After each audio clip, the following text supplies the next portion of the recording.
Hi there, Simon Miller from WhatCulture Wrestling, and this is just me trying to fix the women's tag team division in WWE. What the hell I think I'm going to do with the saw, I don't know. But if you are unaware, there is only one official women's tag team left in World Wrestling Entertainment right now, and it's the champions, Rhea Ripley and Nikki Ash. So bravo, don't clap with a saw in your hand, but bravo to them. You are now going to hold those titles until the end of time. Also want to give a quick salute to Squared Circle over there on Reddit. If you know, you know. If you don't know, you don't have to worry about it. But let's not worry about all of this stuff. Let's throw it out the window. And instead, we'll turn our attentions to the latest and the last episode of the WWE Draft on Raw. Was it any good? Did it absolutely suck? Let's find out by giving the good bits an up and the bad bits a down.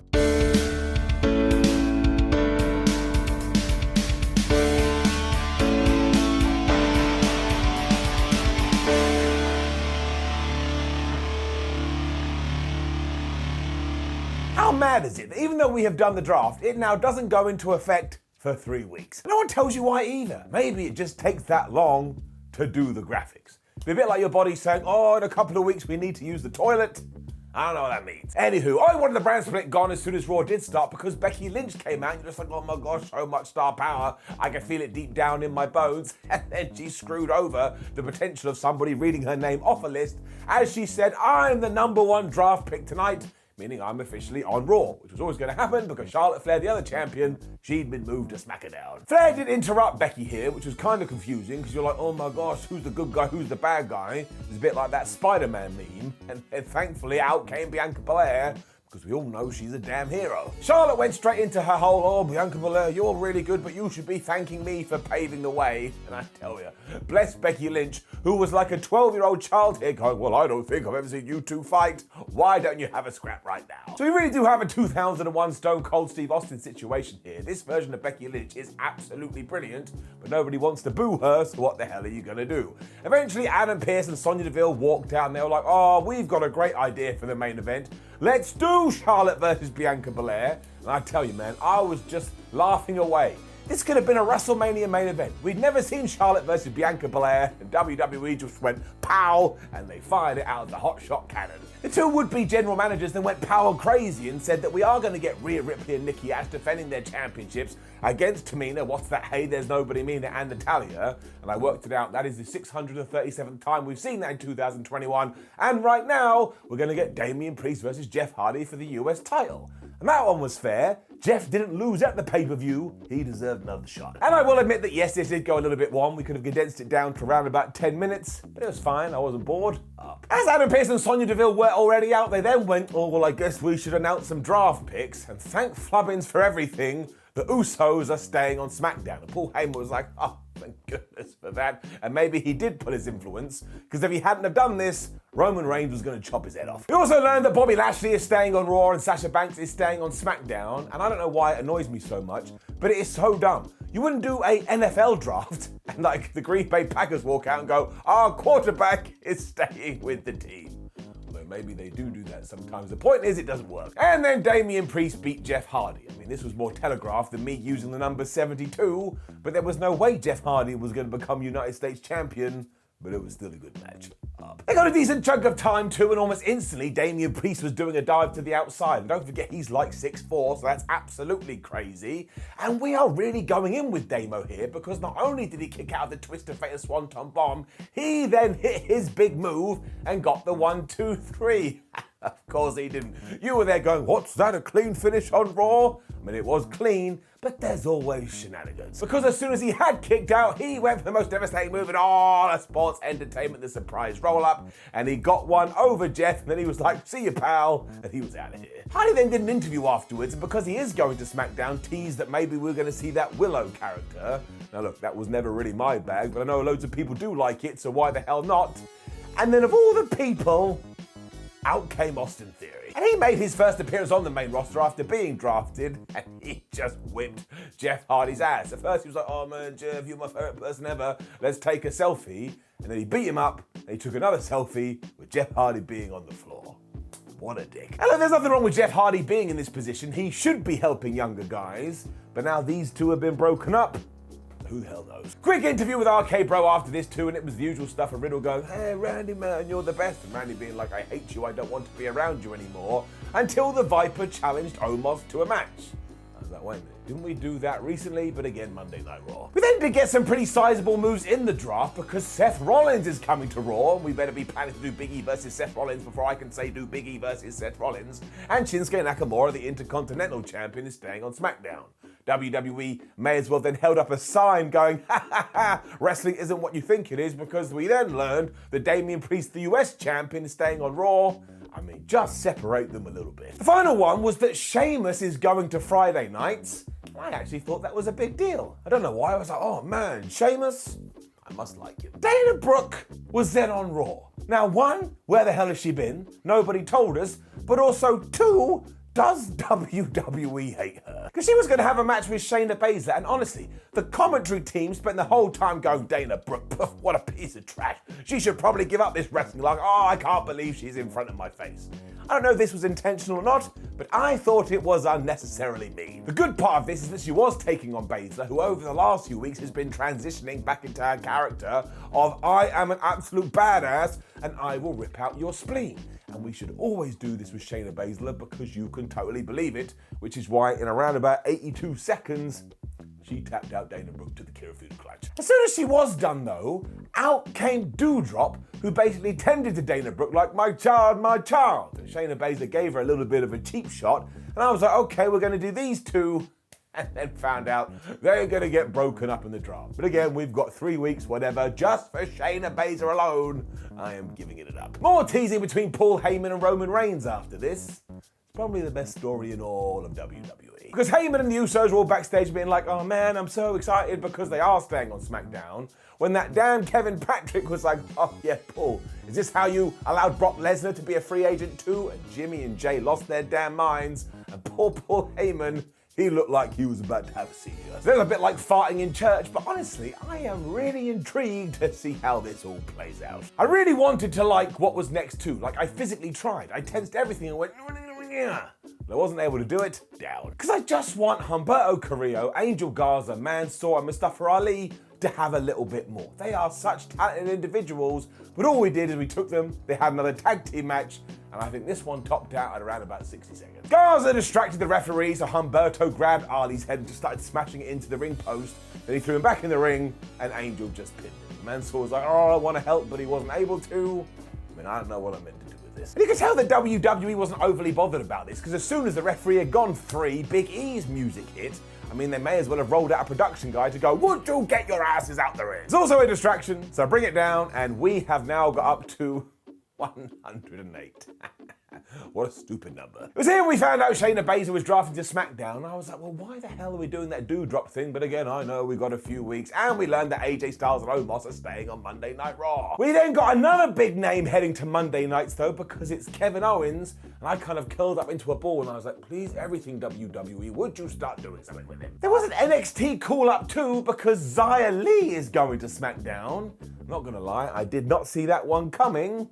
It's going to be quite interesting. I mentioned Big E as well making his way to the ring, and it was time for his Raw segment, and it's nice and simple with our WWE Champion. When I see him on my screen and he starts talking, I'm giving it up. He was just the best here though, saying that he was a little bit sad because of course he and the New Day had been broken up again, but also in true WWE fashion last week, as soon as he had defeated Bobby Lashley, out came a new challenger after pressing the start button, and it was Drew McIntyre, and he's right, really does happen every single time. As this was Drew McIntyre, bada bing, bada boom, out he came to greet the champion, but this was actually quite nice because he was all like, man, I've been waiting for somebody to take out Bobby Lashley and MVP because they screwed me out of my title opportunities, but you deserve it, dude. You deserve it, pal. You are one of the best humans ever.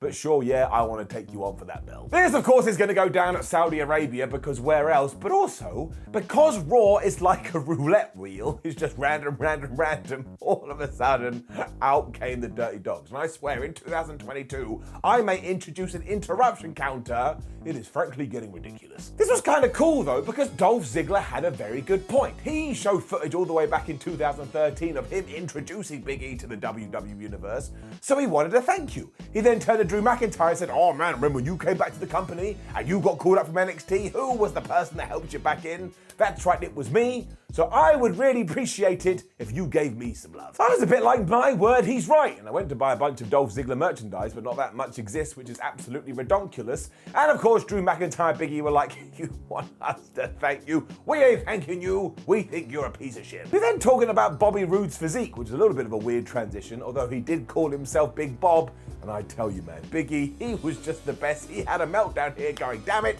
nobody calls you Big Bob. They then suggested a tag team match, and because it is WWE, it was just willed into existence. But as I always say, Dolph Ziggler, Bobby Roode, Drew McIntyre, Big E, they were always going to have a good match. Not in a million years were Dolphy Boy Blue and Roode going to win this either, so you could just sit back and enjoy the ride. And the really cool thing here is, look, Big E and Drew McIntyre are now teaming, so we can call them Drewy. I want to see that on a t-shirt yesterday. They all did a great job too. We had some near falls, we had some moves on the outside, and we had some story to cap the whole thing off, because just as Big E was about to get the victory, Drew McIntyre blind tagged himself in, he hit the Claymore on Dolph Ziggler, and he got the 1-2-3, so afterwards there was a little bit of animosity. Big E, being the good guy that he is, still stopped Bobby Roode from attacking Drew, and he gave him the big ending, and yes, as always, they're gonna fight a crown jewel. I really am done with the 24/7 championship too. Like, there is no reason to care about it. I like the people that are involved with it,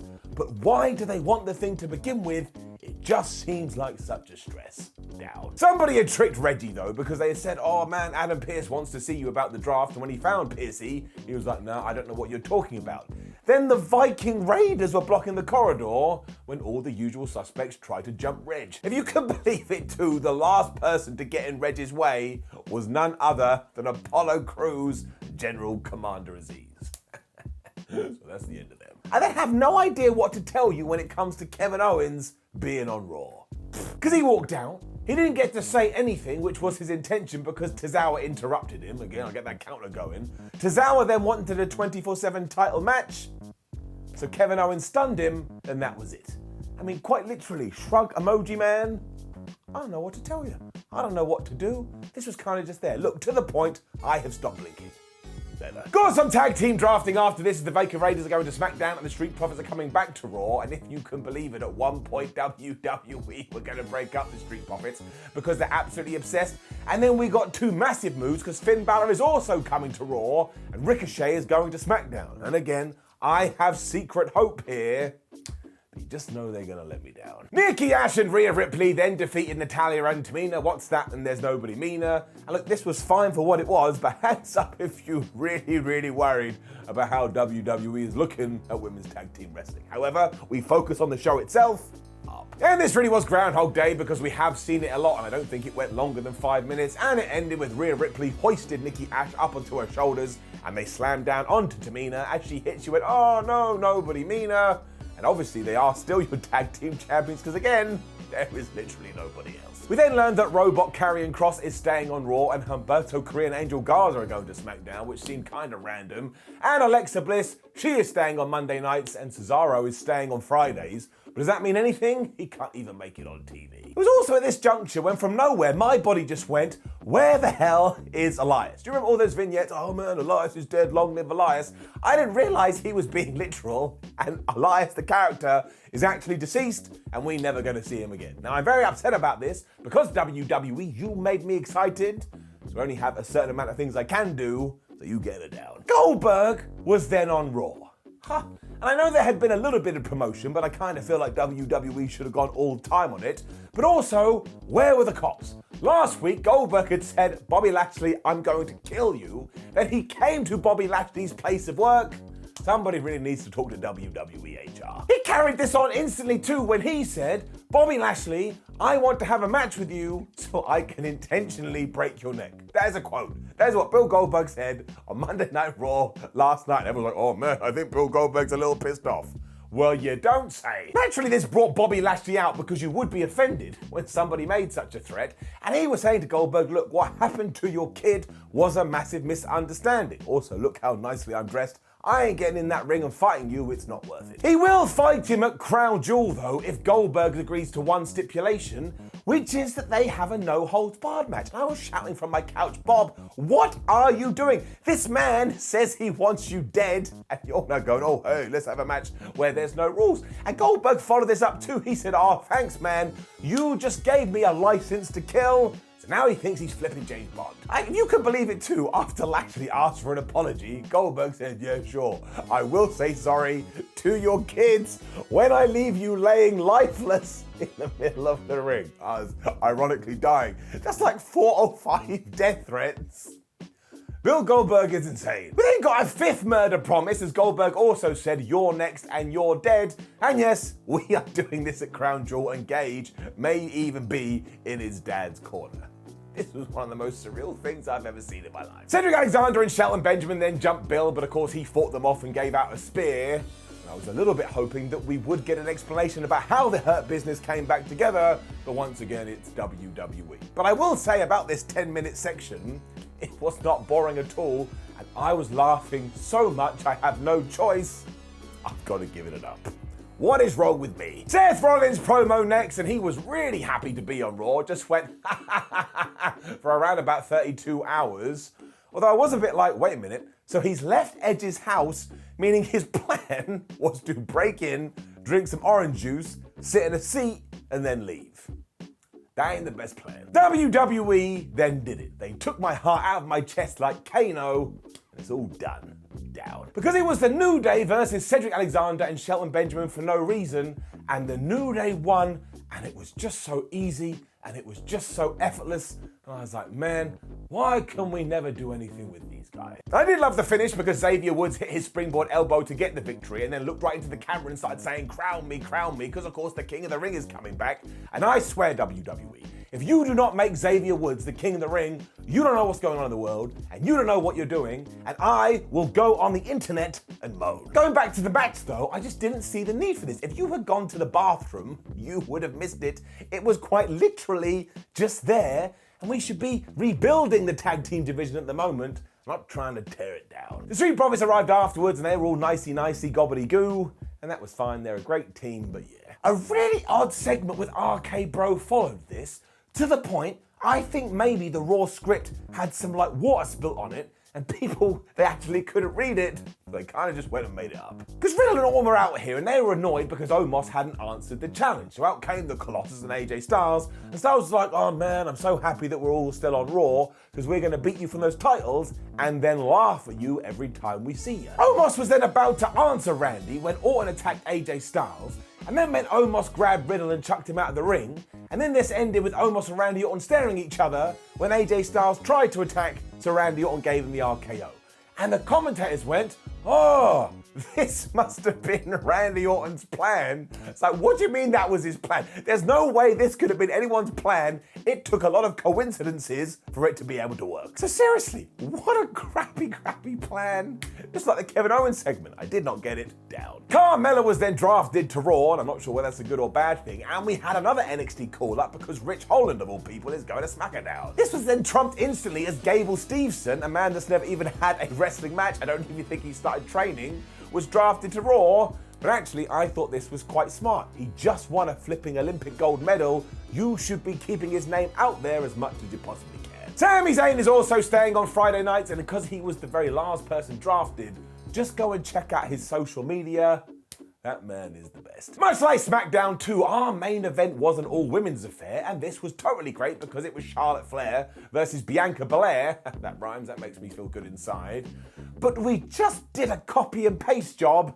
It wasn't really very good then either. Because the short version is, they had a really good match that I was super duper into, to the point that I'm going to give it an up, when Bianca Belair hit the KOD, so Becky Lynch, who once again had been very good on commentary, just attacked her, meaning it ended in a disqualification. To the point now, anytime WWE announces any main event like this, I won't expect a clean finish, I will expect a DQ, because it's called The Boy Who Cried Wolf. That's getting it down. Lynch then started to beat up her rival when Sasha Banks decided, well, because it is draft weekend, I'm just going to come to Raw, and she built up Becky Lynch.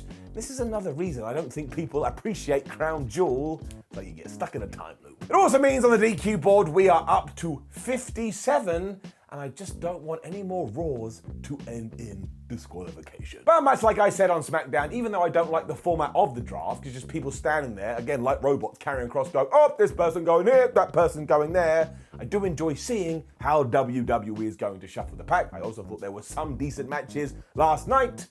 So overall, I'm getting an up. But it's not like a strong up, it's a just there up. Now, please do leave a comment below and let us know what you thought about the WWE draft, both SmackDown and Raw. Are you happy with the brand new rosters? Not the women's tag team scene, but we've talked about it. Like the video, share the video, and subscribe. Head over to WhatCulture.com where you can keep up to date with all the wrestling news. Make sure you come follow us on social media, and we have a ton of videos. Watch them all. My name is Seth from WhatCulture. Thank you for joining me as always, and I will see you soon.